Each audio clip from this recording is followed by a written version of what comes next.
ਉਧਰ ਭਾਰਤ ਦੇ ਨਾਲ ਸੰਬੰਧਿਤ ਇੱਕ ਜਿਹੜੀ ਹਰਜੋਤ ਸਿੰਘ ਜੀ ਖਬਰ ਇਹ ਆ ਰਹੀ ਆ ਵੀ ਇੰਡੀਆ ਤੇ ਯੂਰਪੀਅਨ ਯੂਨੀਅਨ ਉਹਨਾਂ ਨੇ ਇੱਕ ਟ੍ਰੇਡ ਡੀਲ ਕੀਤੀ ਆ।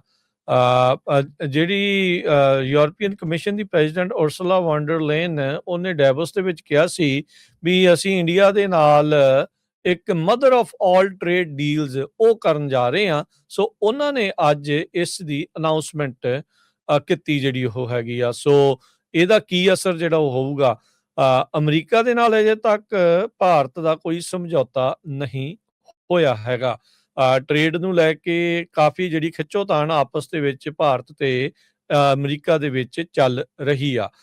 ਉਧਰ ਇੰਡੀਆ ਤੇ EU ਨੇ ਇਸ ਜਿਹੜੀ ਆ ਟ੍ਰੇਡ ਡੀਲ ਦੇ ਬਾਰੇ ਜਿਹੜੀ ਉਹ ਜਾਣਕਾਰੀ ਦਿੱਤੀ ਆ। ਇੰਡੀਅਨ ਕਾਮਰਸ ਸਕੱਤਰ ਜਿਹੜੇ ਆ ਰਾਜੇਸ਼ ਅਗਰਵਾਲ ਉਹ ਕਹਿ ਰਹੇ ਆ ਵੀ ਕਹਿੰਦੇ ਵੀ ਗੱਲਬਾਤ ਪੂਰੀ ਹੋ ਚੁੱਕੀ ਆ, ਡੀਲ ਫਾਈਨਲਾਈਜ਼ ਜਿਹੜੀ ਹੋ ਚੁੱਕੀ ਆ। ਯੂਰਪੀਅਨ ਕਮਿਸ਼ਨ ਦੀ ਪ੍ਰੈਜ਼ੀਡੈਂਟ ਉਰਸੁਲਾ ਵੌਨ ਡਰ ਲੇਨ ਤੇ ਯੂਰਪੀਅਨ ਕੌਂਸਲ ਦੇ ਪ੍ਰੈਜ਼ੀਡੈਂਟ ਐਂਟੋਨੀਓ ਲੂਇਸ ਸੈਂਟੋਸ ਦੇ ਕੋਸਟਾ ਇਹ ਦਿੱਲੀ 'ਚ ਪਹੁੰਚੇ ਆ ਤੇ ਕਹਿੰਦੇ ਅਨਾਉਂਸਮੈਂਟ ਜਲਦ ਜਿਹੜੀ ਉਹ ਹੋ ਸਕਦੀ ਆ।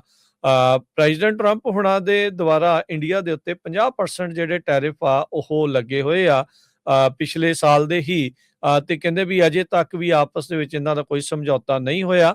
ਇਸੇ ਦਰਮਿਆਨ ਹੁਣ ਯੂਰਪੀਅਨ ਯੂਨੀਅਨ ਵਾਲੇ ਉਹ ਵੀ ਟਰੰਪ ਤੋਂ ਕਿਤੇ ਨਾ ਕਿਤੇ ਝੰਬੇ ਆ, ਇੰਡੀਆ ਵਾਲੇ ਵੀ ਝੰਬੇ ਆ। ਸੋ ਇੱਕ ਦੂਜੇ ਦੇ ਕਹਿ ਲਓ ਵੀ ਹੁਣ ਇਹ ਦੋਸਤ ਬਣ ਕੇ ਸਾਹਮਣੇ ਉਹ ਆ ਰਹੇ ਹੈਗੇ ਨੇ। ਸੋ ਇਹਨਾਂ ਨੇ ਆਪਸ ਦੇ ਵਿੱਚ ਡੀਲ ਜਿਹੜੀ ਉਹ ਕਰ ਦਿੱਤੀ ਆ। ਇਹਨੂੰ ਮਦਰ ਆਫ ਆਲ ਡੀਲਸ ਜਿਹੜਾ ਲਗਾਤਾਰ ਆਖਿਆ ਜਾ ਰਿਹਾ। ਸੋ ਇਹ ਨਹੀਂ ਪਤਾ ਵੀ ਇਹਦੇ ਵਿੱਚ ਨਾਲ ਕਿਹੜੀਆਂ ਚੀਜ਼ਾਂ ਹੋਣਗੀਆਂ, ਕਿਹੜੀ ਚੀਜ਼ਾਂ ਦੇ ਉੱਤੇ ਨੈਗੋਸ਼ੀਏਸ਼ਨ ਹੋਈ ਆ।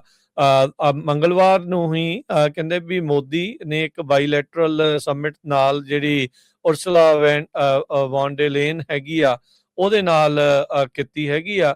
ਤੇ ਕਹਿੰਦੇ ਵੀ ਇਹ ਜਦੋਂ ਐਗਰੀਮੈਂਟ ਆ ਯੂਰਪੀਅਨ ਪਾਰਲੀਮੈਂਟ ਤੇ ਯੂਰਪੀਅਨ ਕੌਂਸਲ ਦੇ ਦੁਆਰਾ ਜਦੋਂ ਅਪਰੂਵ ਕਰ ਦਿੱਤਾ ਜੇ ਉਹ ਜਾਊਗਾ। ਸੋ ਕਹਿੰਦੇ ਵੀ ਇਸ ਸਾਲ ਦੇ ਵਿੱਚ ਹੀ ਇਹਦੀ ਫਾਰਮਲ ਸਾਈਨਿੰਗ ਜਿਹੜੀ ਹੋਊਗੀ, ਪਰ ਇਸ ਡੀਲ ਨੂੰ ਅਜੇ ਯੂਰਪੀਅਨ ਪਾਰਲੀਮੈਂਟ ਤੇ ਕੌਂਸਲ ਦੇ ਵਿੱਚ ਅਪਰੂਵ ਜਿਹੜਾ ਉਹ ਹੋਣਾ ਹੋਊਗਾ। ਡੈਵੋਸ ਦੇ ਵਿੱਚ ਯੂਰਪੀਅਨ ਯੂਨੀਅਨ ਵਾਲੇ ਇਹੀ ਕਹਿ ਰਹੇ ਸੀਗੇ ਵੀ ਦੇਖੋ ਜੀ ਏਡੀ ਵੱਡੀ ਆਬਾਦੀ ਦੇ ਨਾਲ ਅਸੀਂ ਜਿਹੜਾ ਉਹ ਸਮਝੌਤਾ ਆ ਉਹ ਕਰਨ ਜਿਹੜਾ ਹੋ ਜਾ ਰਹੇ ਆ। ਹੋ ਸਕਦਾ ਵੀ ਉਹ ਟਰੰਪ ਹੁਣਾਂ ਨੂੰ ਅੱਖਾਂ ਦਿਖਾਉਣ ਦੀ ਇਸ ਦੇ ਵਿੱਚ ਇਸ ਜ਼ਰੀਏ ਜਿਹੜੀ ਉਹ ਕੋਸ਼ਿਸ਼ ਹੋਵੇ।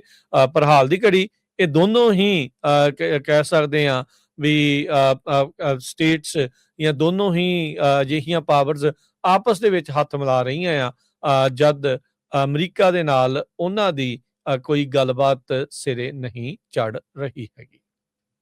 ਜੀ ਬਿਲਕੁਲ।